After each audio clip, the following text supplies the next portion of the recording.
La leyenda del jinete sin cabeza. Washington Irving. Encontrado entre los papeles del difunto Dietrich Knickerbocker, en el seno de uno de esos espaciosos recodos que forma el río Hudson en su tramo oriental, y que los antiguos navegantes holandeses llamaban Tapaan Zee, donde los marinos prudentemente recogían sus velas e imploraban el apoyo de San Nicolás, se encuentra un pequeño pueblo rural, en el que se celebran ferias con frecuencia. Algunos la llaman Greensburg, pero la mayoría la conoce más propiamente por Tarrytown. Se dice que le dieron este nombre las amas de casa de la región vecina, debido a la inveterada propensión de sus maridos a pasar el tiempo en la taberna de la villa durante los días de mercado. Como quiera que sea, yo no aseguro este hecho, sino que simplemente me limito a hacerlo constar para ser exacto y veraz. No muy lejos de esta villa, quizá a unos 3 kilómetros, se encuentra un vallecito situado entre altas colinas, que es uno de los lugares más tranquilos del mundo. Corre por él un arroyo, cuyo murmullo es suficiente para adormecer al que lo escucha. El canto de los pájaros es casi el único sonido que rompe aquella tranquilidad uniforme. Recuerdo, cuando era todavía joven, mi primera excursión de caza en un bosque de nogales que da sombra a uno de los lados del valle.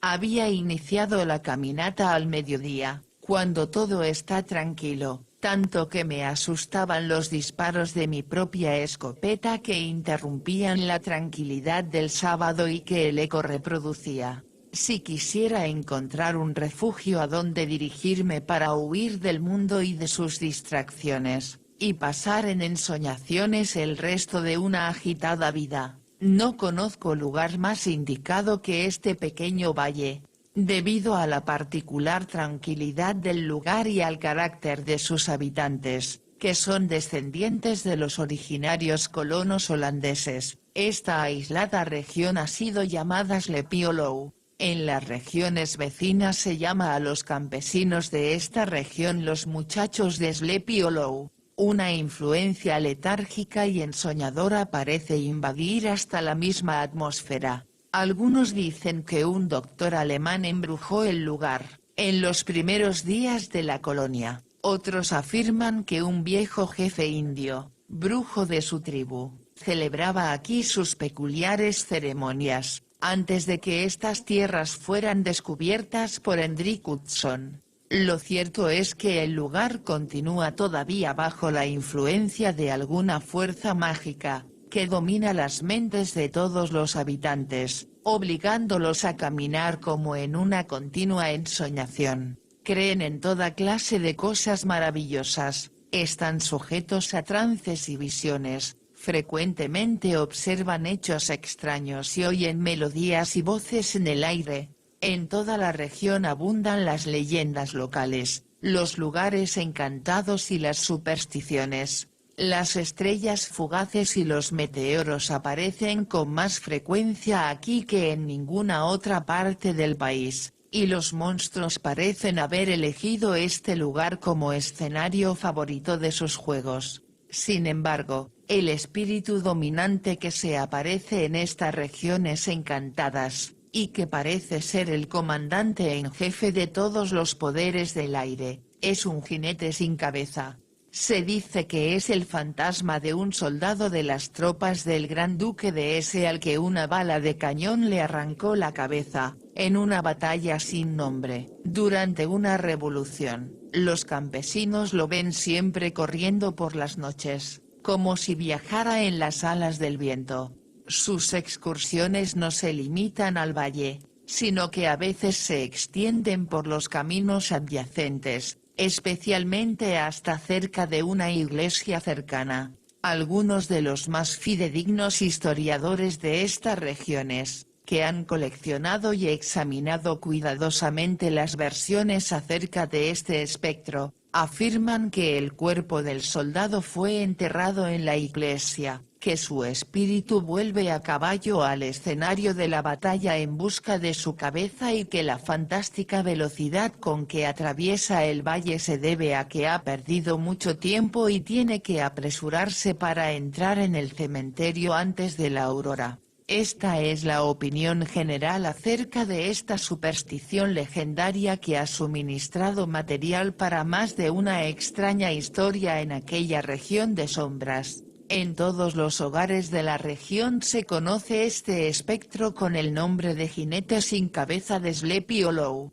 Es notable que esa propensión por las visiones no se limita a las personas nacidas en el valle, sino que se apodera inconscientemente de cualquiera que resida allí durante algún tiempo. Por muy despierto que se haya estado antes de llegar a aquella región, es seguro que en poco tiempo estará sometido al embrujo del aire y se volverá más imaginativo, empezará a soñar y a ver apariciones. Menciono este pacífico lugar con todas las alabanzas posibles, pues es en estos pequeños y retirados valles que se encuentran aquí y allá en todo el estado de Nueva York donde la población, las costumbres y las formas permanecen fijas, mientras que la gran corriente de inmigración y progreso, que tan incesantes cambios está produciendo en otras partes de este inquieto país, pasa inadvertida. Esos valles son como los pequeños remansos de aguas tranquilas que bordean un rápido río, donde es posible ver las burbujas y las hojas que flotan en la quietud del agua, imperturbables ante la rapidez de la corriente que pasa de largo. Aunque han pasado muchos años desde que atravesé las sombras de Sleepy Hollow, me pregunto si no encontraría todavía los mismos árboles y las mismas familias vegetando en su protegido refugio. En este sitio apartado por naturaleza, vivió en un remoto periodo de la historia americana, es decir hace más o menos 30 años, un notable individuo llamado Ichabod Crane, que residía temporariamente, o como a él le gustaba decir, se demoraba en Sleepy Hollow, con el propósito de instruir a los niños de la vecindad. Había nacido en Connecticut, región que suministra a los Estados Unidos pioneros no solo para el cultivo de la mente sino también para el bosque, puesto que produce anualmente legiones de leñadores y de maestros de escuela. El sobrenombre de Crane no era inaplicable a su persona. Era alto, excesivamente flaco, de hombros estrechos, largo de brazos y piernas y cuyas manos parecían estar a 1 kilómetro de distancia de las mangas. Su cabeza era pequeña, plana en la parte superior, provista de enormes orejas, grandes ojos vidriosos de color verde y una nariz grande, prominente, por lo que parecía el gallo metálico de una veleta que indicara desde qué lado sopla el viento. Al verlo caminar en un día tormentoso, flotando el traje alrededor de su cuerpo esmirriado, se lo podía haber tomado por el espíritu del hambre descendiendo sobre la tierra,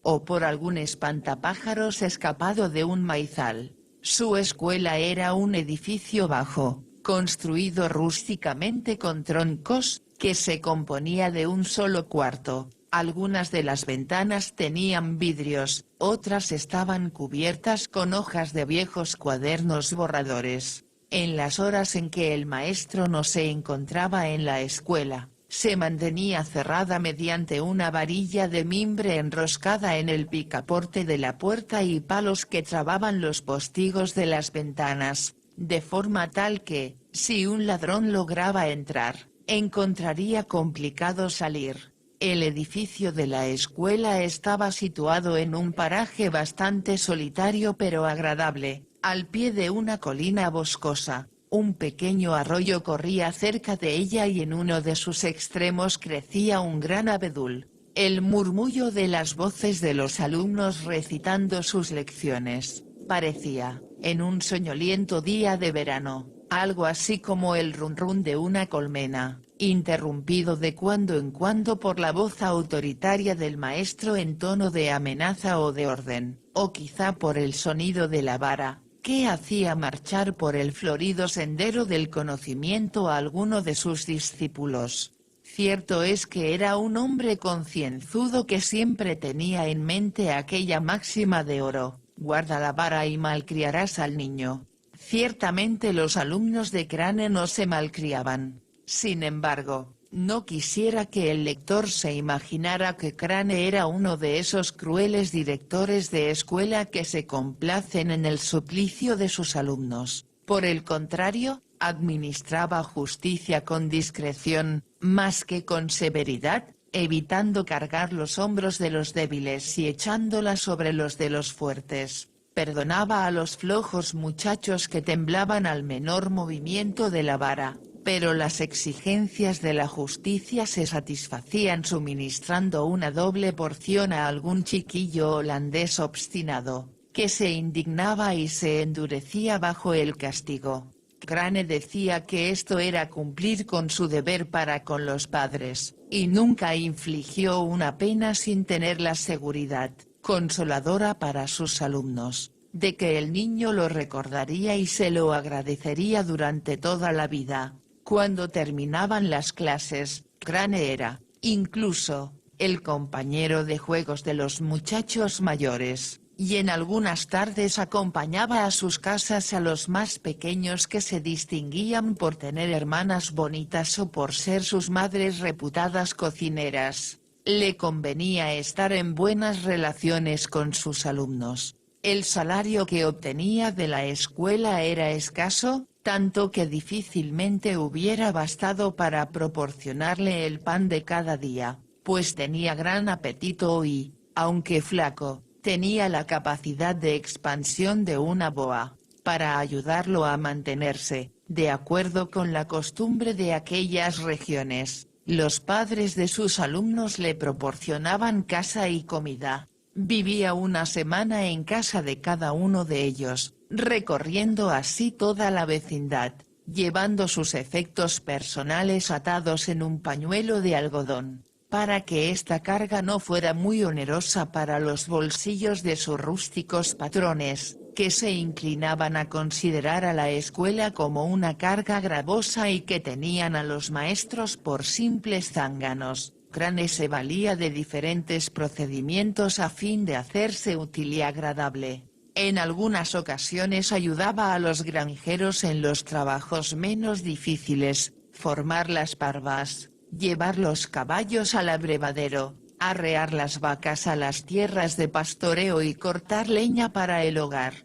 Dejaba de lado toda la dignidad y arrogancia con los que gobernaba en su pequeño reino escolar, y se volvía maravillosamente gentil. Agradaba a las madres, acariciando a los chiquillos, particularmente a los más pequeños, y como el león, que de puro magnánimo se hizo amigo de la oveja, se pasaba las horas enteras con un niño en las rodillas, mientras mecía con el pie la cuna de otro. Además de sus otras actividades, era el maestro de canto del pueblo y ganaba sus buenos chelines instruyendo a la gente joven en la entonación de salmos. Aposentarse los domingos en el coro de la iglesia, acompañado por un grupo de cantores elegidos, era fuente de no poco orgullo para él, que creía llevarse las palmas a los ojos del párroco por ser el mejor entre todos esos cantores. Cierto es que su voz se elevaba muy por encima de la del resto de la congregación. En aquella iglesia todavía se oyen los domingos vibraciones que alcanzan a más de 1 kilómetro de distancia, y que muchos tienen por descendientes legítimos de la nariz de Crane. Mediante estos diversos e ingeniosos procedimientos, aquel notable pedagogo se las arreglaba para vivir bastante bien, y todos los que no entendían nada del trabajo intelectual creían que su vida era maravillosamente fácil. El maestro de escuela es, en general, un hombre de cierta importancia en los círculos femeninos de una región rural, por considerárselo una especie de caballero ocioso, de gustos y logros enormemente superiores a los de los rudos campesinos y cuya sabiduría es solo inferior a la del párroco. En consecuencia, En cuanto aparece a la hora del té en una granja, provoca cierta agitación y la aparición sobre la mesa de un plato adicional de golosinas o de tortas, induciendo a veces al ama de casa a sacar a relucir la tetera de plata. Nuestro literato, en consecuencia, estaba feliz de ver las sonrisas que le prodigaban todas las damiselas de la región, cómo sobresalía su figura en el patio de la iglesia, durante los intervalos entre las misas de los domingos, repartiendo entre ellas las uvas que había recolectado de los viñedos vecinos, recitando los epitafios de las lápidas o caminando, despreocupadamente rodeado por ellas, los caminos linderos de los molinos vecinos, mientras los tímidos galanes pueblerinos, se quedaban atrás avergonzados, envidiando su elegancia y compostura superiores. Esta vida medio errante también lo convertía en una especie de gaceta ambulante que llevaba de casa en casa todos los chismes locales, por lo que siempre se lo recibía con satisfacción. Además, las mujeres lo estimaban por ser un hombre de gran erudición, que había leído íntegramente varios libros y que dominaba a la perfección la historia de la brujería en Nueva Inglaterra, obra de Cotton Mather en la cual él creía fervientemente. Crane era, en realidad, una extraña mezcla de picardía aldeana e ingenua credulidad. Su apetito por lo maravilloso y su capacidad para digerirlo eran igualmente extraordinarios, cualidades ambas que había aumentado residiendo en aquella región encantada. Ningún relato era demasiado extraño o monstruoso para su gusto. Después de haber terminado sus clases se entretenía, tendido en el prado junto al arroyo que pasaba al lado de su escuela, leyendo el terrible libro de Mather, hasta que la página impresa era solo un conjunto de puntos negros. Se dirigía entonces a través de los arroyos y pantanos y de los sombríos bosques, hacia la granja en la que le tocaba vivir esa semana. En aquella hora embrujada, todo sonido de la naturaleza excitaba su fogosa imaginación, los graznidos de las aves desde la colina, los silbidos de los renacuajos, los truenos anunciando la tormenta, los gemidos de las lechuzas o la desbandada de los pájaros asustados por el canto del gallo. Las luciérnagas que titilaban en los lugares más oscuros lo alarmaban cuando alumbraban el camino con su extraña luz. Incluso si, por casualidad, algún escarabajo venía volando a estrellarse contra él, pensaba que era obra de alguna bruja. En tales ocasiones el único recurso con el que contaba para cambiar sus pensamientos o alejar los espíritus maléficos consistía en cantar salmos. Los buenos habitantes de Sleepy Hollow, sentados a las puertas de sus casas, se asustaban al oír la melodía nasal que parecía flotar en alguna colina distante o a lo largo del oscuro camino.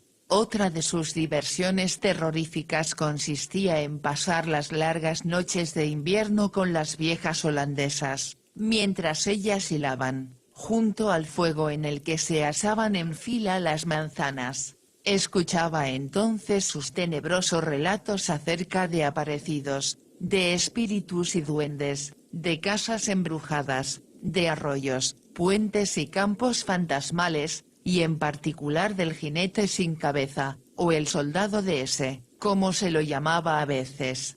A cambio, él las divertía a su vez con sus anécdotas de brujerías y con las portentosas visiones y terribles signos y sonidos del aire, que prevalecían en los primeros tiempos de Connecticut, o las aterrorizaba con teorías acerca de los cometas y las estrellas fugaces, y con el hecho alarmante de que el mundo daba vueltas y que la mitad del tiempo, ellos se encontraban patas para arriba, pero bastante caro le costaba el placer de sentarse bien abrigado al lado del fuego, en una habitación en la que ningún fantasma se atrevería a presentarse, pues debía pagarlo con los terrores de su vuelta a casa. Qué terribles formas y sombras se cruzaban en su camino. a la luz tenue y espectral de una noche de nevada. Con qué ansiedad observaba el más débil rayo de luz proveniente de alguna ventana distante. Cuántas veces un arbusto cubierto de nieve le pareció un fantasma que,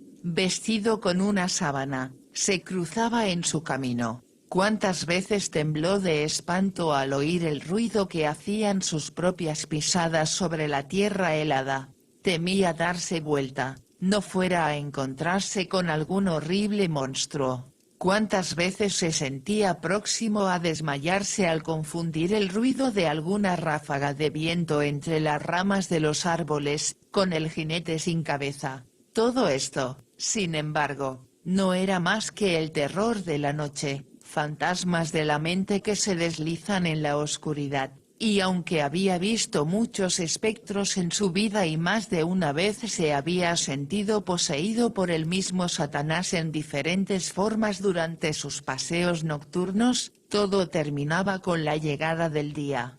Habría tenido una vida feliz a pesar del diablo y de sus malas obras, si no se hubiera cruzado en su camino un ser que causa más preocupaciones a los hombres mortales que los aparecidos, los espíritus y todas las brujas juntas, una mujer. Entre los alumnos de música que se reunían una tarde por semana para aprender el canto de los salmos, se encontraba Katrina van Tassel, hija única de un rico labrador holandés. Era una floreciente joven de 18 años, regordeta, de piel rosada como los duraznos de la huerta de su padre, apreciada por todos no solo por su belleza, sino por las expectativas de la riqueza que habría de heredar algún día. Además, era algo coqueta, lo que podía percibirse incluso en su vestuario, que mezclaba muy apropiadamente lo antiguo y lo moderno como para hacer resaltar sus encantos. Llevaba joyas de oro puro, que había traído de Saardam su tatarabuela, el tentador chaleco de los antiguos tiempos y una falda tan provocadoramente corta, que permitía ver el más bello tobillo y pie de toda la región. Y Chavoz Crane tenía un corazón blando y veleidoso hacia el bello sexo. No es de extrañar que muy pronto se decidiera por un bocado tan tentador, especialmente después de haber visitado la mansión paterna. El viejo Baltus van Tassel era el más perfecto ejemplar de granjero próspero, contento con el mundo y consigo mismo. Es verdad que su mirada o sus pensamientos rara vez iban más allá de las fronteras de su propia granja, pero dentro de ella todo era confortable, alegre y bien arreglado.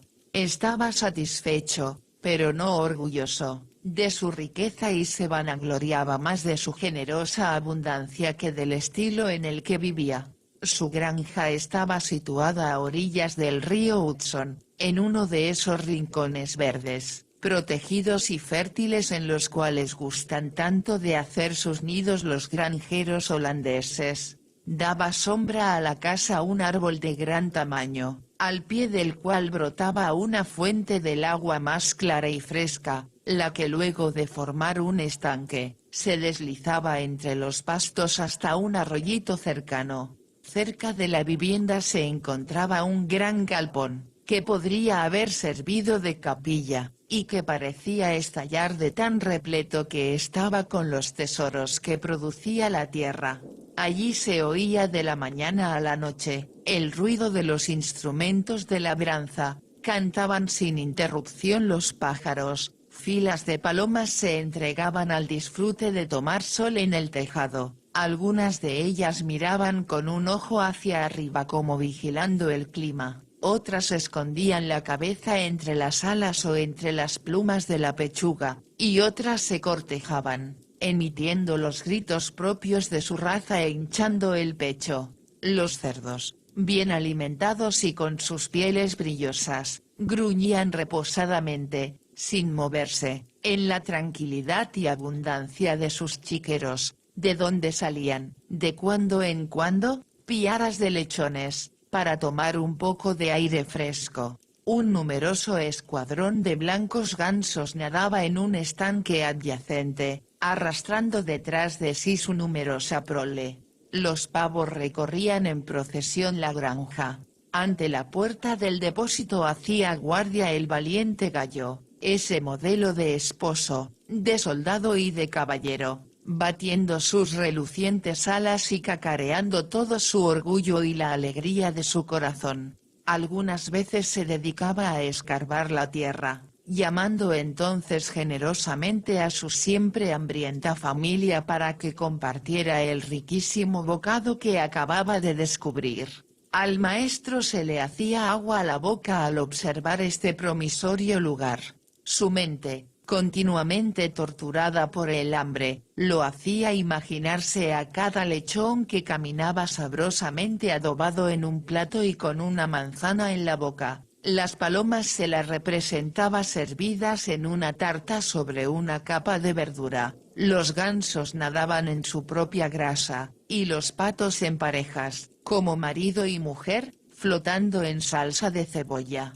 En los cerdos veía los futuros jamones, a los pavos presentados a la mesa como es costumbre, con un collar de sabrosas salchichas, y aún los gallos aparecían servidos en el plato con sus alas hacia arriba, como pidiendo esa moneda que su espíritu orgulloso se había negado a pedir en vida.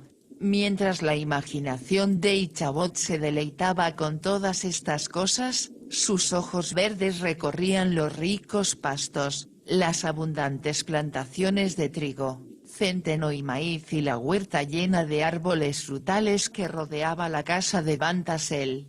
Su corazón ardía por la joven que había de heredar todo aquello, imaginándose lo fácil que sería transformarlo en dinero contante y sonante, que podría invertir en inmensas extensiones de tierras vírgenes y palacios de tejas en otras soledades.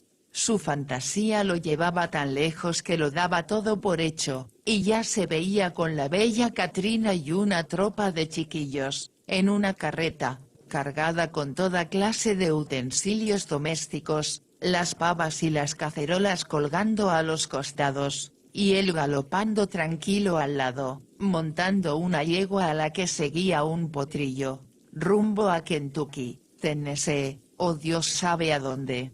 Cuando entró en la casa, quedó completada la conquista de su corazón. Era uno de esos espaciosos hogares aldeanos, de altos techos inclinados, construido en el estilo de los primeros colonos holandeses. El techo se prolongaba más allá de los muros, formando una especie de galería a lo largo del frente de la casa que podía cerrarse en caso de mal tiempo. Allí se encontraban guadañas, arreos de montar y diversos instrumentos agrícolas, así como redes para pescar en el río cercano. A lo largo del muro había bancos, que se utilizaban solo en verano. En un rincón se encontraba una rueca y en otro, una máquina para hacer manteca, lo que demuestra los diversos usos a que se destinaba aquel porche.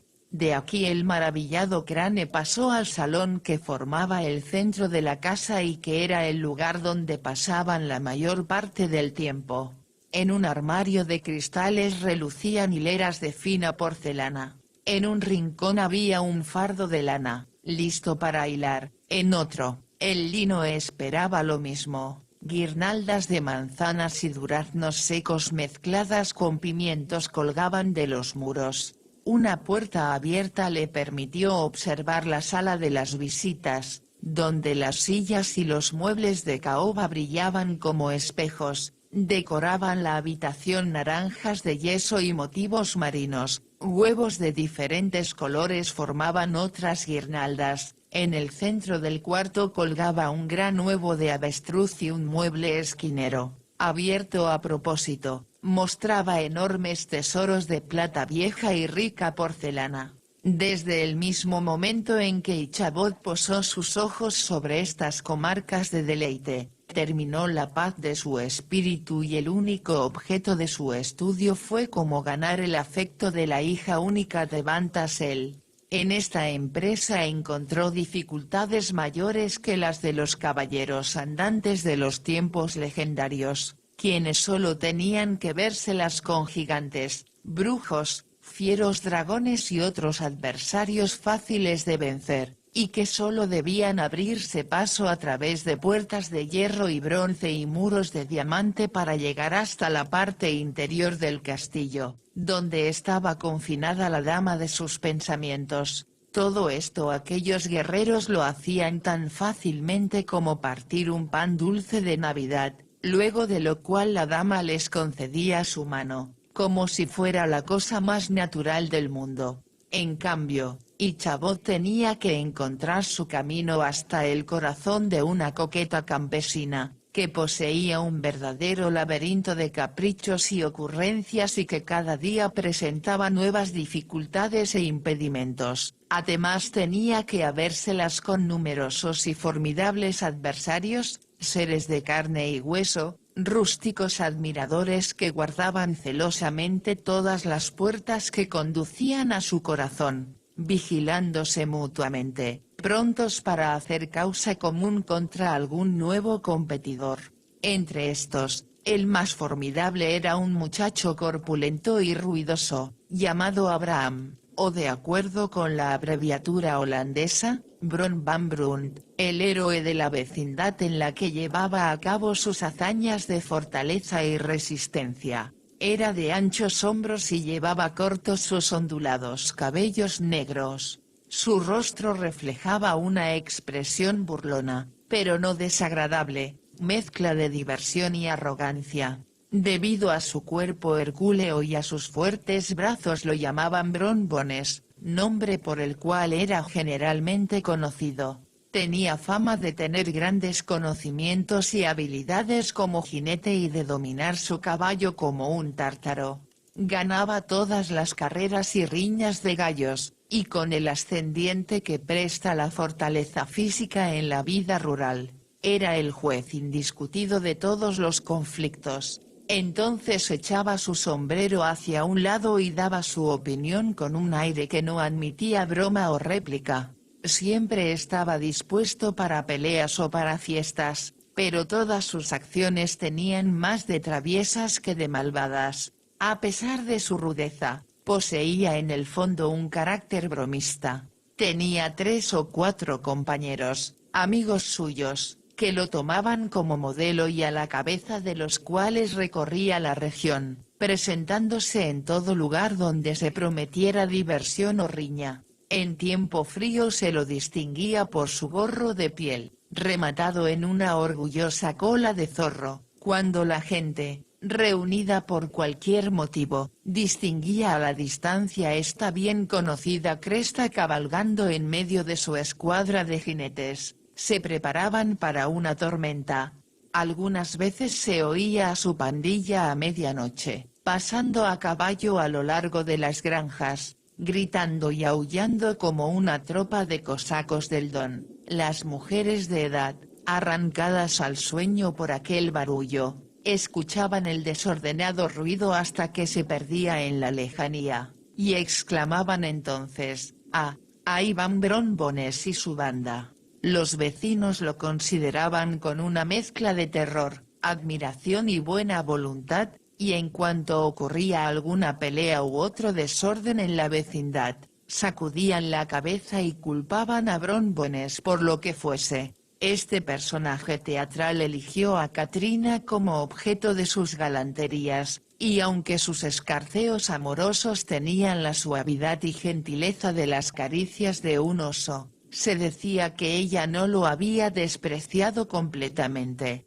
Lo cierto es que sus avances eran la señal para que sus rivales se retirasen, puesto que estos no sentían ninguna inclinación por entrometerse en los amores de un león. Tanto es así que cuando observaban el caballo de Bron Bones atado en el terreno de Bantasel, signo seguro de que él se encontraba allí cortejándola, todos los otros admiradores de Katrina pasaban de largo desilusionados y se dirigían a dar batalla en otros cuarteles. Este era el formidable rival con el cual tenía que habérselas Ichabod, examinando la situación desde todos los puntos de vista. Un hombre más fuerte que él hubiera retrocedido, Otro más sabio hubiera perdido toda esperanza.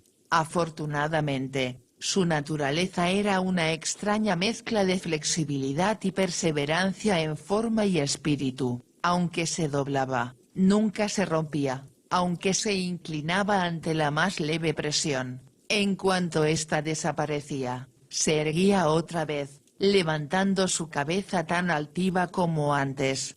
Invadir abiertamente el campo rival hubiera sido una locura, pues al igual que Aquiles, aquel otro apasionado amante, Ichabod no era hombre que tolerara desengaños amorosos. En consecuencia, llevó a cabo sus avances de una manera suave e insinuante.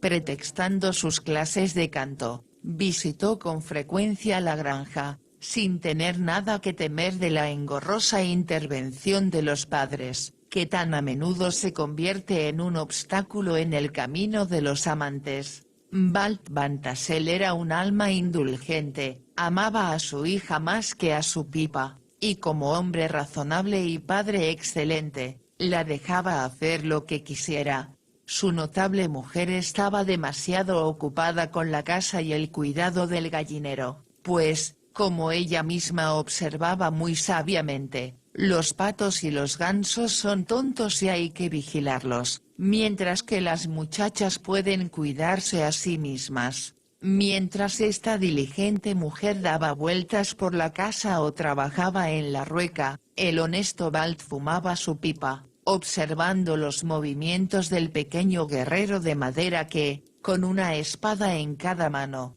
peleaba valientemente contra el viento desde la veleta que coronaba el depósito. Entretanto, Ichabod seguía cortejando a su hija, al lado de la fuente bajo el olmo, o paseando al atardecer, esa hora tan favorable para la elocuencia de los amantes. Confieso no saber cómo se enamora y cómo se gana el corazón de las mujeres. Para mí han sido siempre objeto de enigma y de admiración. Algunas parecen tener solo un punto débil, mientras que otras parecen tener millares de avenidas, por lo que pueden ser conquistadas de 1000 maneras distintas. Es un gran triunfo ganar a una de las primeras, pero una mejor demostración de poder es mantener la posesión de una de las segundas, pues un hombre debe defender toda puerta y toda ventana de su fortaleza. Quien gane 1000 corazones comunes tiene derecho a obtener cierto renombre,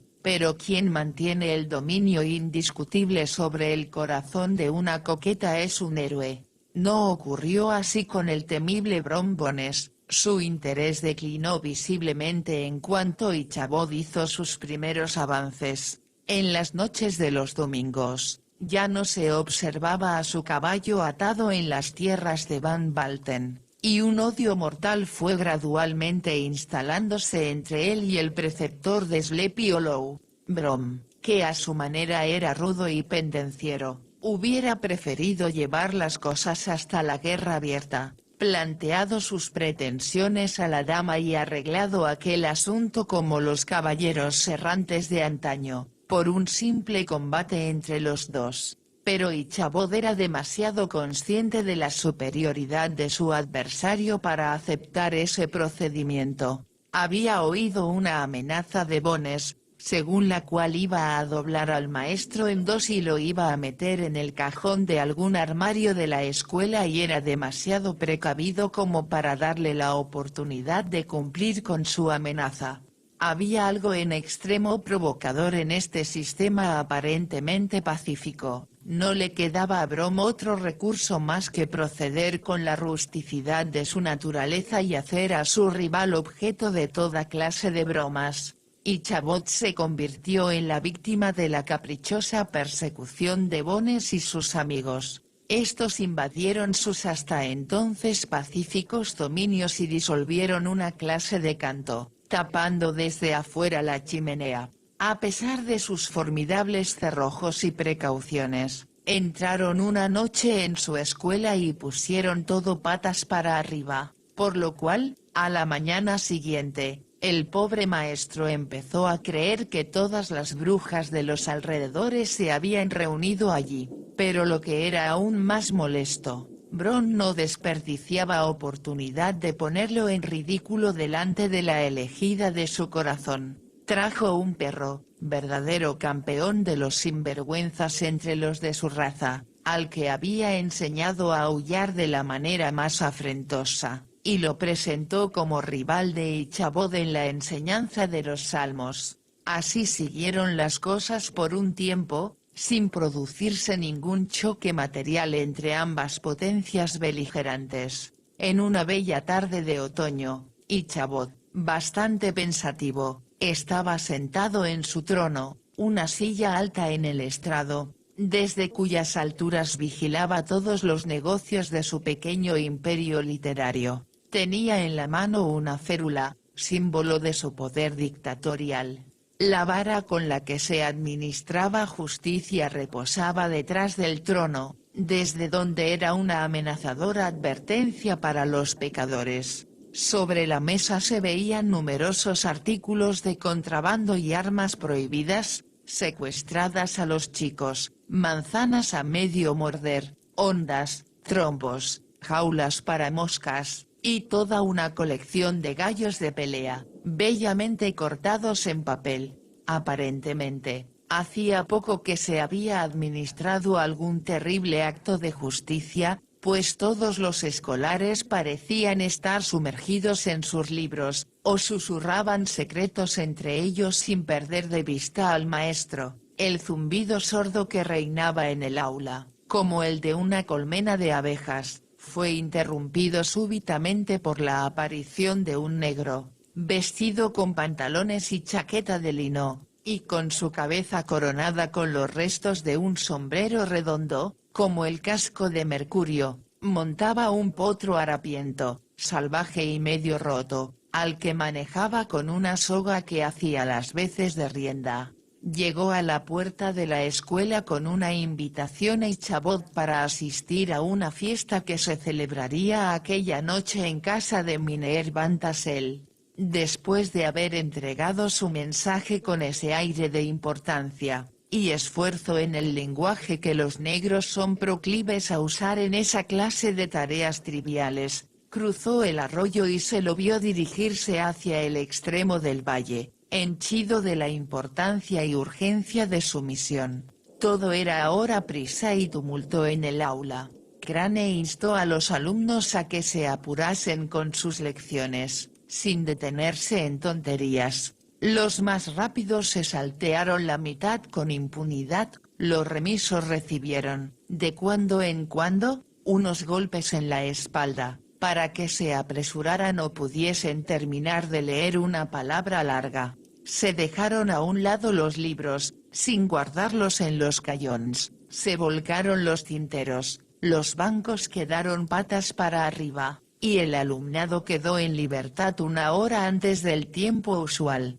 Todos los diablos encerrados en ella salieron aullando y haciendo ruido, alegres por su temprana emancipación. El galante Ichabod empleó al menos media hora extra en su arreglo personal, cepillando y remozando su mejor y en verdad único traje negro y mirándose en un pedazo de espejo roto que colgaba en una de las paredes de la escuela, para poder aparecer ante la elegida de su corazón como un verdadero hidalgo. Pidió prestado un caballo al granjero en cuya casa se aposentaba por aquellos días, que era un colérico viejo holandés, llamado Hans van Ripper.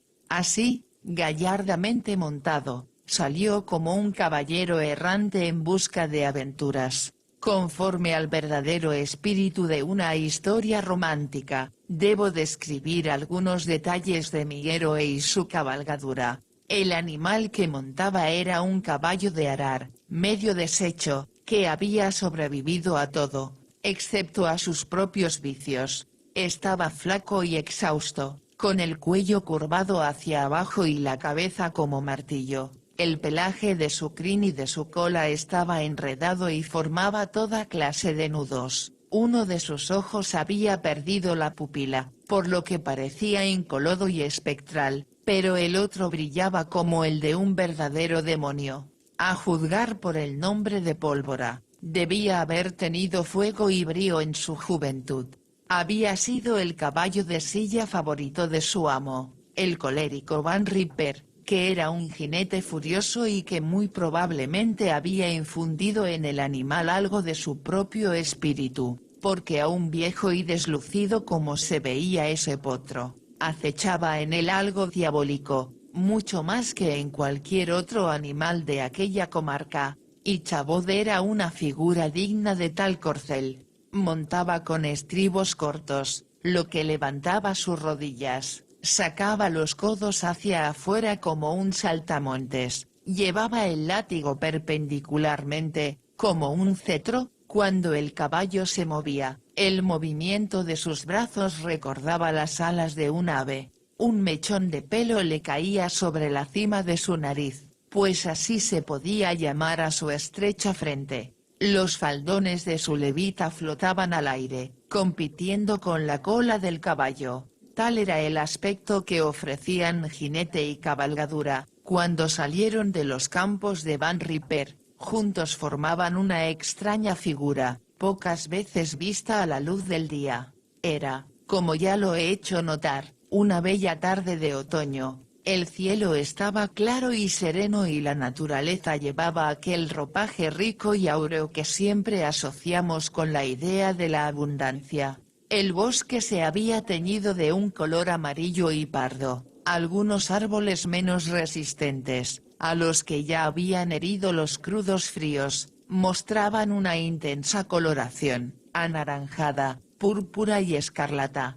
Empezaban a aparecer bandadas de patos silvestres. Las ardillas podían escucharse en todo el bosque, de árbol en árbol y de arbusto en arbusto. Los pájaros armaban sus banquetes de despedida, jugando y cantando, maravillados con la profusión y variedad que los rodeaba. Se podía ver a los honestos zorzales gorjeando quejumbrosos, a los mirlos volando en oscuras bandadas, a los pájaros carpinteros trinando, con sus pechos negros, sus doradas alas y sus crestas carmesí, a las charas azules con sus alegres tapados celestes y su ropa interior blanca, gritando y charlando, balanceándose de aquí para allá e intentando estar en buenos términos con cada integrante de aquella orquesta. Mientras Chabot proseguía lentamente su camino, con sus ojos siempre atentos a cada señal de abundancia culinaria, recorría con la imaginación todos los atrayentes tesoros propios de la estación. Imaginó por todas partes una gran cosecha de manzanas, algunas colgando opulentas de los árboles, otras ya en cestos, listas para ser enviadas al mercado, otras amontonándose para la prensa de sidra. Más allá vio extensos campos de maíz cuyas doradas espigas sobresalían entre el follaje y debajo de las cuales asomaban zapallos amarillos, con sus redondas barrigas al sol prometiendo exquisiteces para el paladar. Pasó luego por fragantes trigales, y respiró más allá el aroma de una colmena, ante lo cual se le anticipó el desayuno, bien provisto de manteca y miel por la delicada mano de Katrina Van Tassel, alimentando de esta manera su mente con dulces pensamientos y azucaradas suposiciones. Prosiguió su viaje a lo largo de una hilera de colinas desde las que se contempla el bello paisaje del Hudson. El sol hundía gradualmente su ancho disco por el oeste. El amplio seno del Tappahannock yacía inmóvil y cristalino, si se exceptúa alguna suave ondulación que prolongaba la sombra azul de las distantes montañas. Unas pocas nubes de ámbar flotaban en el cielo, sin que las moviera ninguna brisa. El horizonte era de un fino tinte áureo, que se transformaba gradualmente en un verde manzana y de ahí en un profundo azul. Un rayo de luz se detenía en los bordes boscosos de los precipicios que en algunos puntos enmarcan al río, dando mayor profundidad al gris oscuro y al púrpura de las rocas. A la distancia, una pequeña embarcación avanzaba lentamente, llevada por la corriente de la marea, sus velas colgaban inútiles de los mástiles.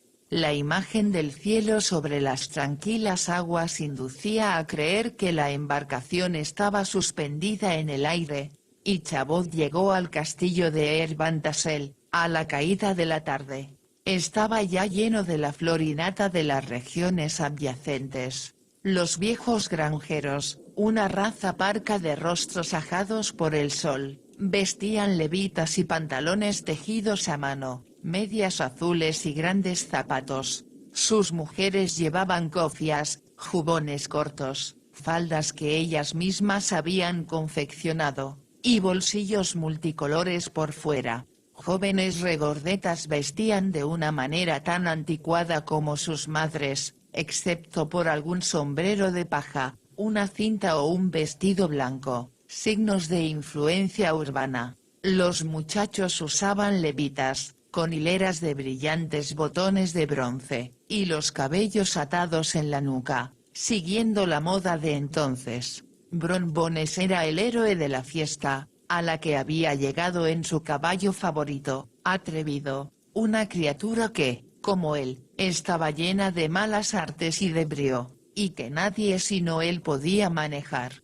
Prefería siempre los caballos viciosos, aficionados a toda clase de mañas, sobre los cuales el jinete se encuentra en constante riesgo de romperse los huesos, pues era de opinión que un caballo bien domado y dócil es indigno de un verdadero hombre. Me gustaría detenerme sobre el conjunto de encantos que se presentó a la entusiasmada mirada de mi héroe cuando entró en la sala de visitas de la mansión Van Tassel.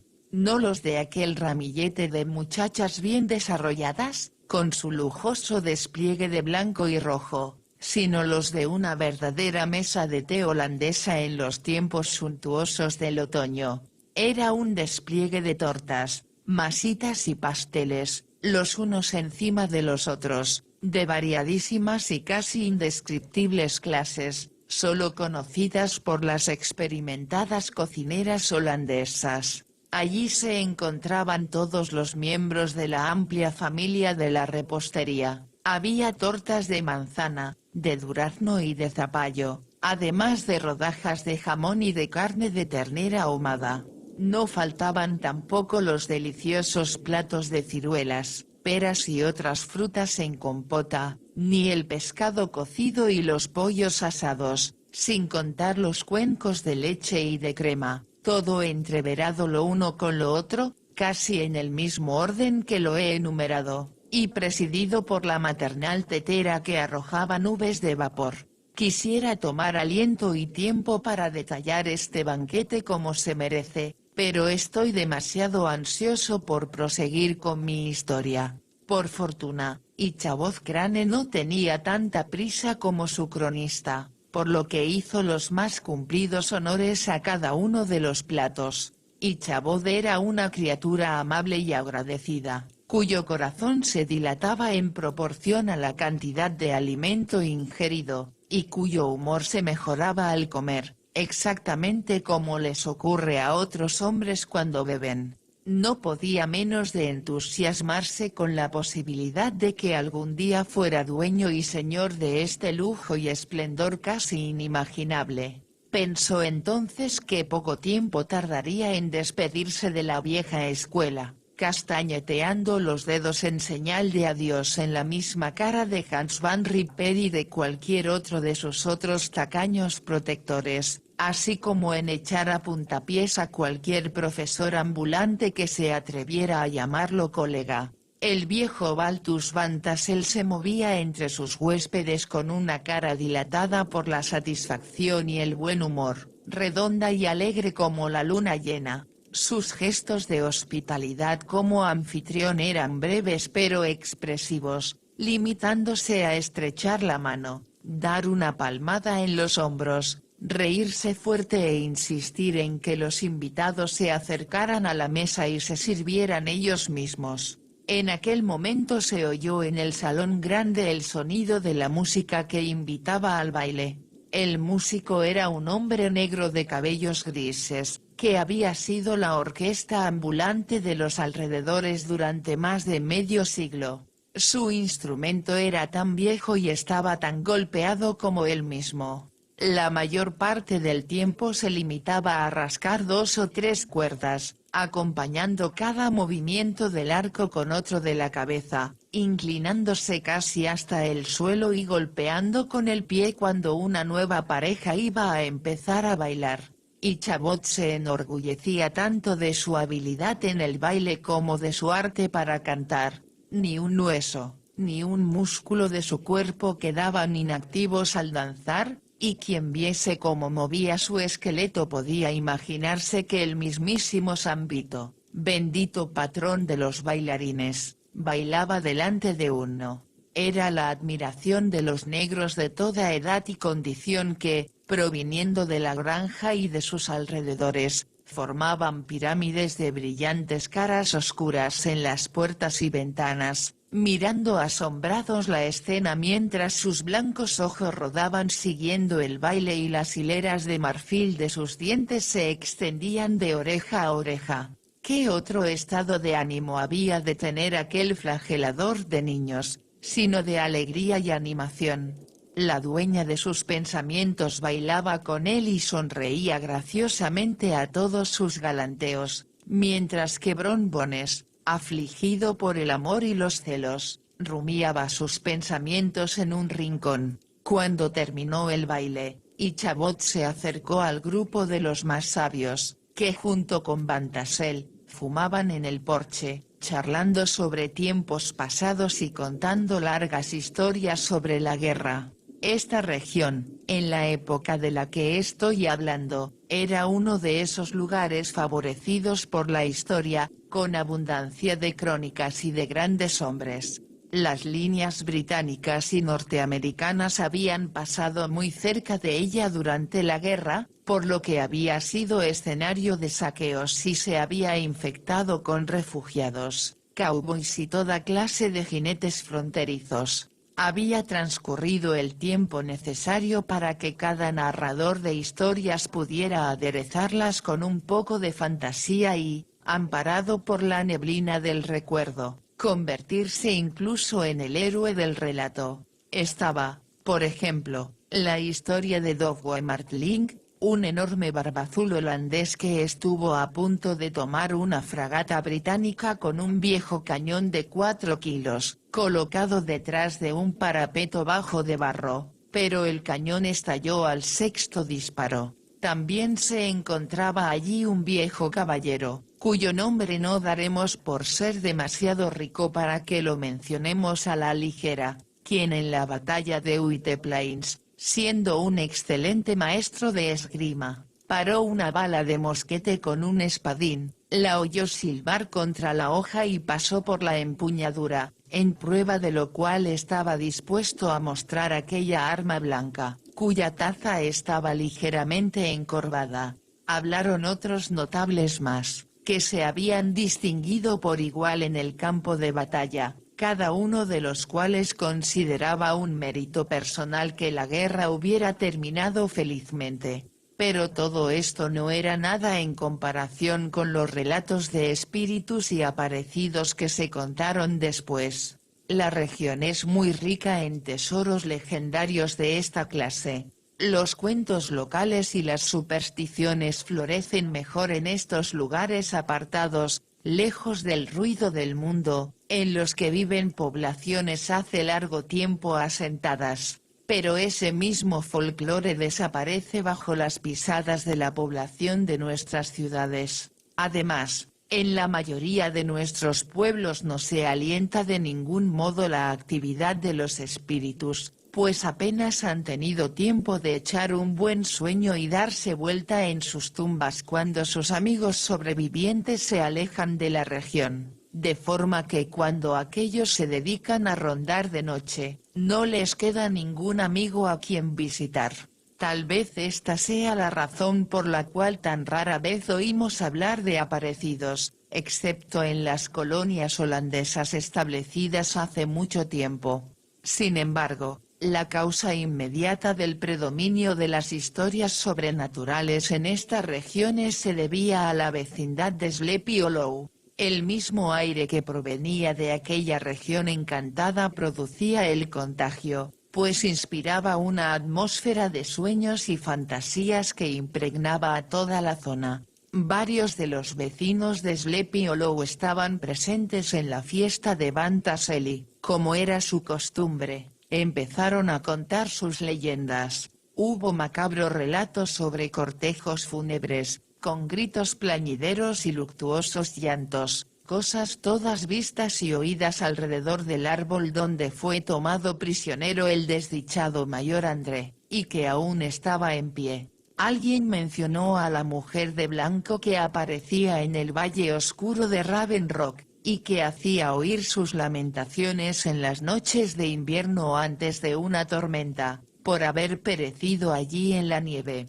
Sin embargo, la mayor parte de los relatos se referían al espectro favorito de Sleepy Hollow, el jinete sin cabeza, que últimamente había aparecido muchas veces patrullando la región y que, se decía, por las noches ataba su caballo entre las tumbas del cementerio de la iglesia. La situación aislada de esta iglesia parecía convertirla en el refugio favorito de espíritus inquietos. Está erigida sobre una colina, rodeada de olmos y acacias entre los cuales sus muros pintados de blanco relucían con modestia, como un símbolo de la pureza cristiana brillando entre las sombras del retiro.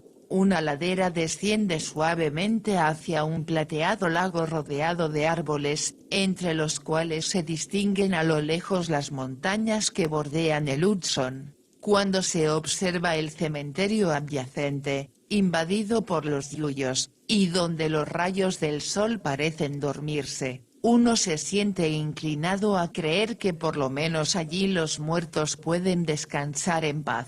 A un lado de la iglesia se extiende un amplio valle arbolado, a lo largo del cual serpentea un arroyo entre rocas y troncos de árboles caídos. Sobre la parte más profunda de la corriente, no lejos de la iglesia, se construyó un puente de madera. Tanto el camino que conduce a él como el mismo puente estaban sumergidos en la profunda sombra que aún en pleno día, daban los árboles que lo rodeaban, y que de noche producía una terrible oscuridad.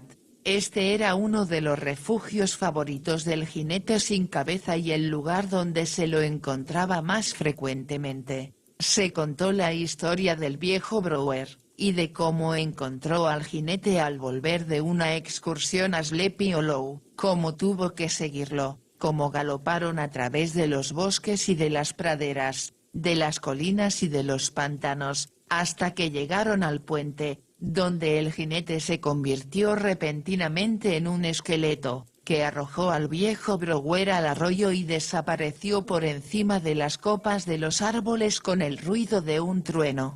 Bron Bones de inmediato contó otra historia igualmente fantástica, en la que pintó las magníficas dotes hípicas del jinete. Afirmó que al volver una noche de la cercana villa de Sing Sing, se encontró con este caballero nocturno, que se ofreció a correr una carrera con él, por un vaso de ponche, y que la hubiera ganado, pues atrevido, su caballo, le llevaba ya varios cuerpos de ventaja al espectro equino sobre el que montaba el fantasma, de no ser porque al llegar al puente de la iglesia el soldado de ese desapareció en un mar de fuego. Todos estos relatos, contados en ese tono bajo con el que las personas hablan en la penumbra, así como el aspecto de los oyentes, a los que solo iluminaba algún destello casual de las pipas, impresionaron profundamente la mente de Chabot. Pagó generosamente en la misma moneda narrando grandes fragmentos de su autor predilecto,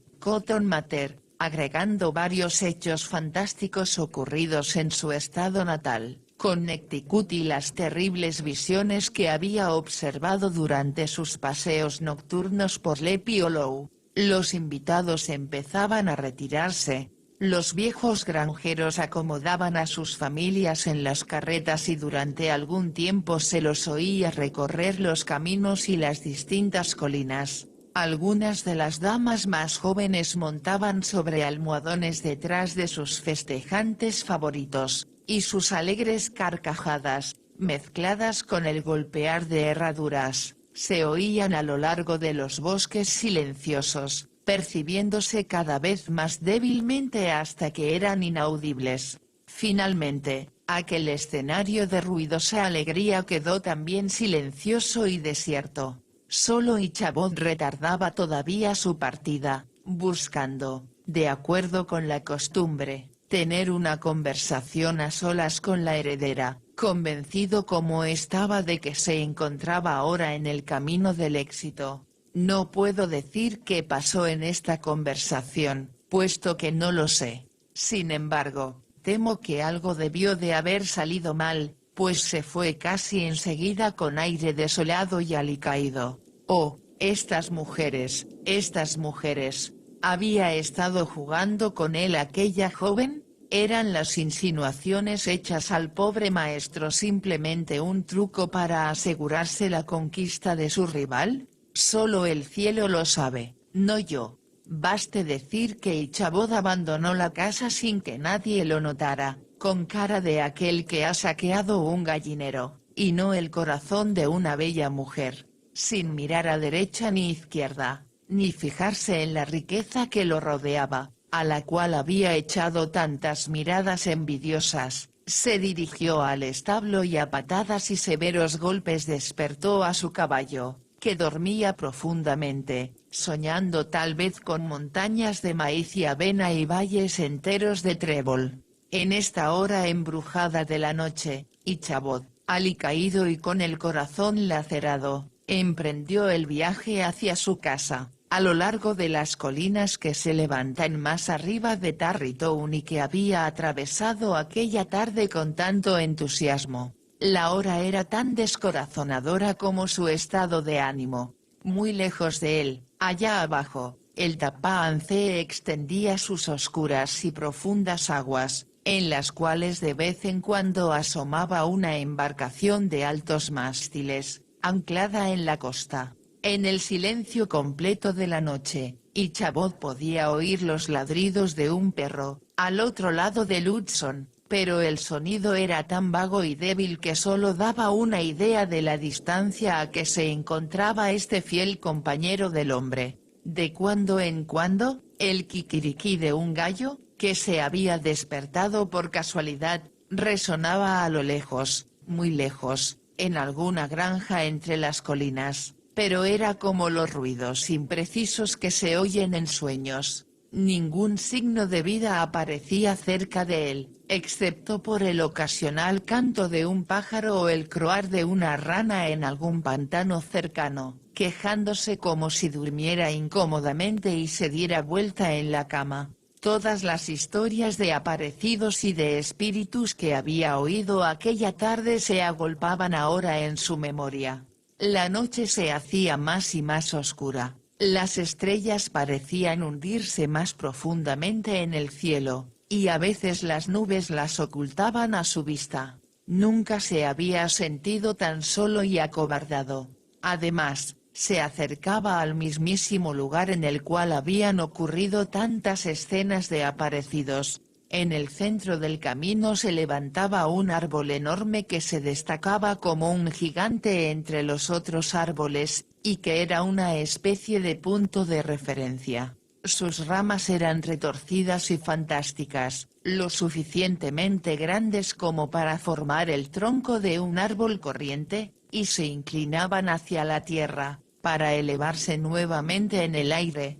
Estaba relacionado con la trágica historia del desdichado André, que fue tomado prisionero muy cerca de ese árbol. Se lo conocía como el árbol del mayor André. La gente común le profesaba una mezcla de respeto y superstición, en parte por empatía con la persona cuyo nombre llevaba, y, en parte, por las historias de extrañas visiones y terribles lamentaciones que se contaban acerca de él. Cuando Ichabod se acercó a este árbol terrible, empezó a silbar. Le pareció que alguien respondía, pero era solo el viento que soplaba entre las ramas secas. Cuando se acercó más, Creyó ver algo blanco que colgaba del árbol, se detuvo y cesó de silbar. Mirando con más atención comprobó que ahí era donde el rayo había alcanzado al árbol, dejando al descubierto la madera blanca.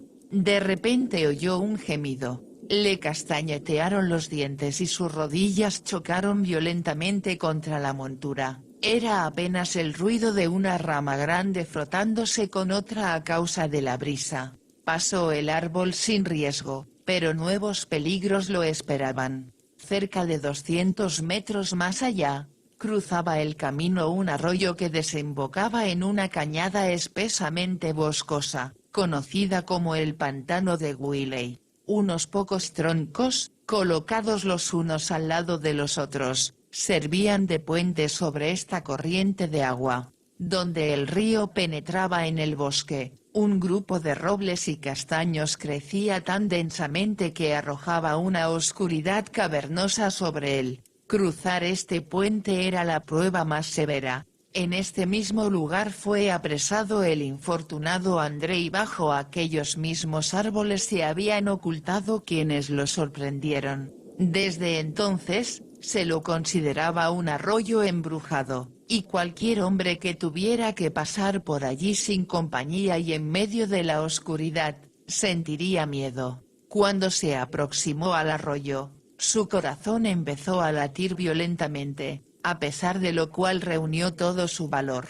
Fustigó reciamente a su caballo e intentó atravesar el puente a galope tendido, pero en lugar de avanzar, aquel viejo y perverso animal hizo un movimiento lateral y se tiró contra la empalizada. Ichabod, cuyo miedo aumentó con la demora, golpeó al animal del otro lado y le dio algunas enérgicas patadas con el otro pie, pero todo fue en vano. Su corcel arrancó, es cierto, pero solo para zambullirse en unos matorrales al otro lado del camino. El maestro a un tiempo golpeó con el látigo y taconeó las flacas costillas del viejo Pólvora, que avanzó bufando, pero solo para detenerse en seco al lado del puente, de forma tan repentina que casi arrojó al suelo a su jinete. En aquel preciso momento llegó al sensible oído de Ichabod un ruido como de algo que se movía en el agua, al lado del puente.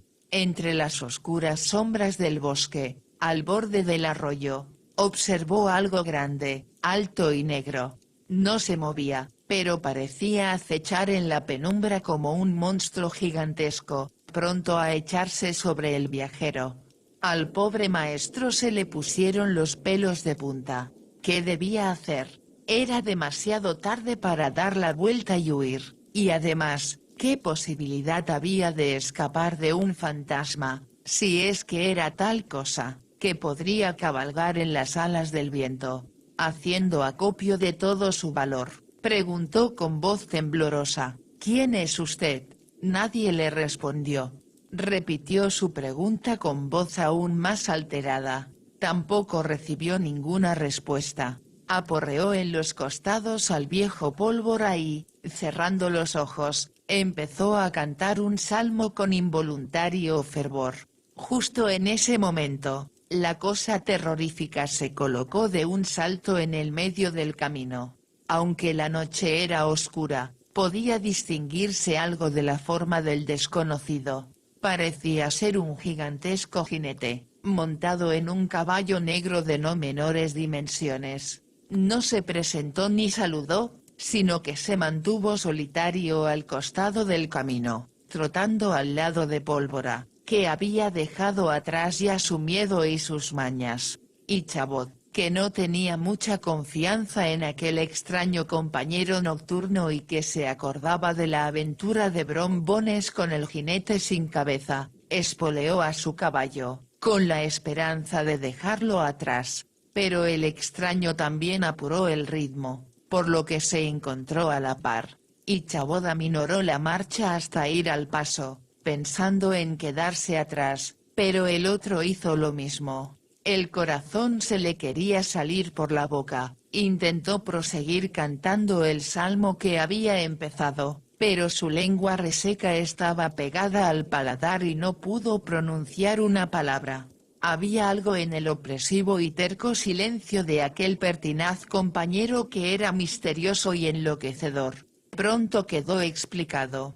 Cuando el camino empezó a ascender, la figura de su acompañante se destacó sobre el cielo más claro. Era un gigante. Y Chabot se quedó aterrorizado al observar que no tenía cabeza, pero su horror llegó al máximo cuando se percató de que la cabeza, que debía estar sobre los hombros, se encontraba sobre la silla, delante del jinete. Su miedo llegó a la desesperación. Cayó sobre Pólvora un diluvio de golpes y de espoleos, en la esperanza de dejar atrás a su compañero. Pero el espectro avanzó a la misma velocidad. Corrían sacando chispas del suelo. La levita de Ichabod volaba por el aire, mientras este, con el cuerpo largo, y flaco e inclinado sobre la cabeza del caballo, trataba de huir a todo galope. Finalmente llegaron al camino que va a Sleepy Hollow, pero Pólvora, que parecía poseído por el mismo demonio, en lugar de seguir por allí, se desvió y se dirigió hacia la izquierda, bajando la colina. Este camino atraviesa un valle pedregoso, que durante un trecho de casi medio kilómetro está rodeado de árboles, al cabo del cual cruza el puente famoso de la historia del aparecido. Más allá se levanta la pequeña colina, sobre la que se encuentra la iglesia de blancos muros. Hasta ahora el pánico de su caballo había dado una ventaja aparente a su no demasiado hábil jinete. Cuando había atravesado la mitad del valle, cedió la cincha y sintió que se deslizaba por debajo de él. La agarró con una mano tratando de asegurarla, pero todo fue en vano. Tuvo tiempo de agarrarse al cuello de Pólvora. La montura cayó al suelo y oyó como el caballo de su perseguidor la pisaba. Por un momento lo asustó el pensamiento de la rabia que sentiría Hans Van Ripper, pues era su montura de paseo, que utilizaba solo los domingos, pero no tenía ahora tiempo para ocuparse de tonterías. El espectro se acercaba cada vez más, y como él era muy mal jinete, le costaba enormes esfuerzos mantenerse sobre el caballo. Algunas veces se deslizaba hacia un costado, otras al opuesto, y a veces caía sobre el animal con tal violencia que temía iba a quedar hecho pedazos. Un claro en el bosque lo alegró con la esperanza de encontrarse cerca del puente de la iglesia, y el reflejo en el agua de una estrella plateada le confirmó que no estaba equivocado. Distinguió los blancos muros que relucían entre los árboles a la distancia. Recordó el lugar donde había desaparecido el fantasma que había corrido una carrera con Bron Bones. Si puedo llegar al puente, pensó Ichabod, estoy salvado. En aquel momento oyó muy cerca de él la negra cabalgadura de su perseguidor, y hasta se imaginó que sentía su cálido aliento. Otro golpe en las costillas y el viejo Pólvora saltó hacia el puente, cuyas tablas resonaron bajo sus pisadas. Alcanzó el otro lado, desde donde Ichabod miró hacia atrás para ver si su perseguidor, de acuerdo con todos los relatos, desaparecía entre llamaradas de fuego y azufre. Vio entonces que el fantasma se ponía de pie sobre el caballo y se disponía a arrojarle su cabeza. Ichabod trató de esquivar tan horrible proyectil, pero era demasiado tarde. Dio en su cráneo con tal fuerza que lo tumbó del caballo, haciéndolo caer al suelo, desde donde pudo ver a Pólvora, al caballo negro y a su jinete fantasma, pasar como una exhalación. A la mañana siguiente, Pólvora apareció con la brida entre las patas, mordiendo tranquilamente el pasto en los terrenos de su dueño. Ichabod no se presentó a la hora del desayuno, ni tampoco a la de la cena. Los alumnos se reunieron en la escuela a la hora acostumbrada, y pasearon sin apuro por la orilla del río, esperando al maestro que no aparecía. Hans Van Ripper empezó a preocuparse por el pobre Ichabod y por su montura. Se inició una diligente investigación que pronto permitió descubrir algunos hechos. Se encontró la montura en cierto lugar del camino que conducía a la iglesia, pero estaba completamente inservible. Las huellas de los caballos, que al mercarse profundamente en el suelo demostraban que habían corrido a gran velocidad, llegaban hasta el puente. Un poco más allá, al borde del arroyo, donde sus aguas corren más negras y profundas, se encontró el sombrero del infortunado Ichabod y cerca de él, una calabaza hecha añicos. Se rastreó el río, pero no pudo encontrarse el cuerpo del maestro. Hans van Ripper, como albacea testamentario, examinó el atado que contenía sus efectos personales. Consistían en 2 camisas y media, 2 bufandas, un par o 2 de medias de lana, un par de trajes viejos de cordero y una hoja de afeitar oxidada, un libro de salmos lleno de marcas, y un silbato roto que utilizaba en sus clases de canto. En cuanto a los muebles y libros de la escuela, pertenecían a la comunidad, excepto la historia de la brujería, de Cotton Mather, un almanaque de Nueva Inglaterra y un libro de sueños y adivinación, entre cuyas hojas se encontraba un papel que contenía una poco feliz tentativa de escribir unos versos en honor de la heredera de Van Tassel. Hans van Ripper arrojó a las llamas aquellos libros junto con el ensayo poético. Desde aquella fecha se decidió a no mandar más sus hijos a la escuela, alegando que no había visto nunca que el leer o escribir condujera a algo bueno. Si el maestro poseía algún dinero había cobrado su sueldo 1 o 2 días antes, debía de tenerlo consigo cuando desapareció. Este extraño evento fue objeto de mucha especulación en la iglesia el siguiente domingo. Se discutió el asunto y corrieron toda clase de chismes en el cementerio, en el puente y en el lugar donde se habían encontrado el sombrero y la destrozada calabaza. Se recordaron las historias de Brouwer, de Bones y muchos otros. Después de considerarlas atentamente y compararlas con las circunstancias del presente caso, negando con sus cabezas, llegaron a la conclusión de que el jinete sin cabeza se había llevado a Ichabod. Como era soltero y no tenía deudas, nadie se preocupó más por él. Se trasladó la escuela a otra parte del valle y otro maestro tomó su puesto. Cierto es que un viejo granjero que estuvo en Nueva York varios años después, y por el cual se conoce esta historia, contó al volver que Ichabod Crane vivía y que había abandonado el valle, en parte por miedo al fantasma y a Hans van Ripper, y, en parte, mortificado por el súbito rechazo de la heredera. Agregaba que se había trasladado a una parte distante del país, que había seguido enseñando e iniciado el estudio de la jurisprudencia, combinando ambas cosas, hasta que recibió su título de abogado, que se había dedicado después a la política y al periodismo y que finalmente había ingresado en la magistratura. Bron Bones, poco después de la desaparición de su rival, condujo triunfal a la rozagante Katrina al altar. Algunos observaron que cuando se contaba la historia de Crane, Bron Bones estallaba en carcajadas al oír mencionar el asunto de la calabaza, lo que inducía a muchos a pensar que sabía más de lo que decía. Sin embargo, las viejas, que son los mejores jueces en estos asuntos, afirman hasta el día de hoy que Ichabod Crane desapareció por medios sobrenaturales, y es la historia favorita de las noches de invierno. El puente se convirtió más que nunca en el objeto de un terror supersticioso, y esa puede ser la razón por la cual se cambió la traza del camino, de forma de poder llegar a la iglesia sin pasar por él.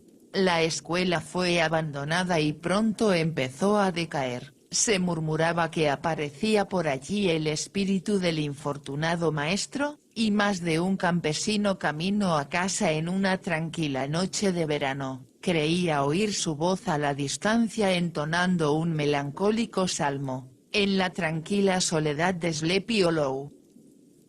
Post-scriptum.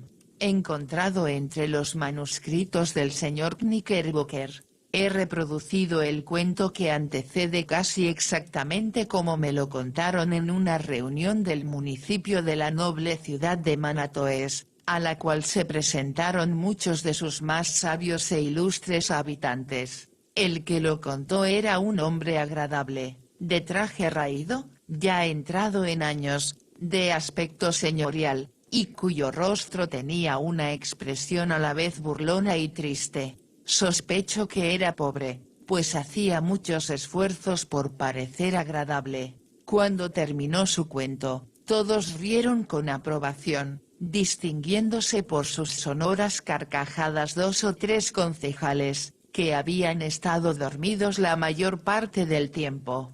Se encontraba además un caballero de edad, enjuto, de espesas cejas, y que durante todo el relato se mantuvo serio y hasta grave. Cruzaba los brazos, inclinaba la cabeza y miraba al suelo, como si reflexionara sobre una duda. Era uno de esos hombres precavidos que nunca se ríen, sino cuando tienen razón y la ley de su parte. Terminadas las carcajadas de los presentes y luego de que se hubo restablecido el silencio, apoyó un brazo en la silla y preguntó con un leve pero sabio movimiento de la cabeza, contrayendo al mismo tiempo las cejas, ¿cuál era la moraleja de la historia y qué pretendía demostrar? El que había contado este relato y que se disponía a llevar a los labios un vaso de vino para refrescarse después del esfuerzo cumplido, miró al otro con un aire de infinita cortesía y, colocando lentamente el vaso sobre la mesa, explicó que el cuento tendía a demostrar de la manera más lógica lo siguiente: no existe ninguna situación en la vida que no tenga sus ventajas y sus alegrías, siempre que seamos capaces de aguantar una broma. En consecuencia, el que se atreve a correr una carrera con un fantasma, es probable que salga bastante mal parado. Ergo, que es una suerte que un maestro de escuela reciba una negativa al pedir la mano de una heredera holandesa, puesto que así se le abre el camino para más elevadas actividades. El cauto caballero enarcó 10 veces las cejas ante esta explicación, quedando muy extrañado de la racionalidad del silogismo. Creí observar que el narrador de esta historia lo miraba con aires de triunfo. Finalmente, el caballero dijo que todo eso estaba muy bien, pero que creía que el relato era bastante extravagante y que había 1 o 2 puntos sobre los cuales tenía sus dudas. En confianza replicó el que había contado la historia: en lo que a eso respecta, yo mismo no creo ni la mitad. Fin.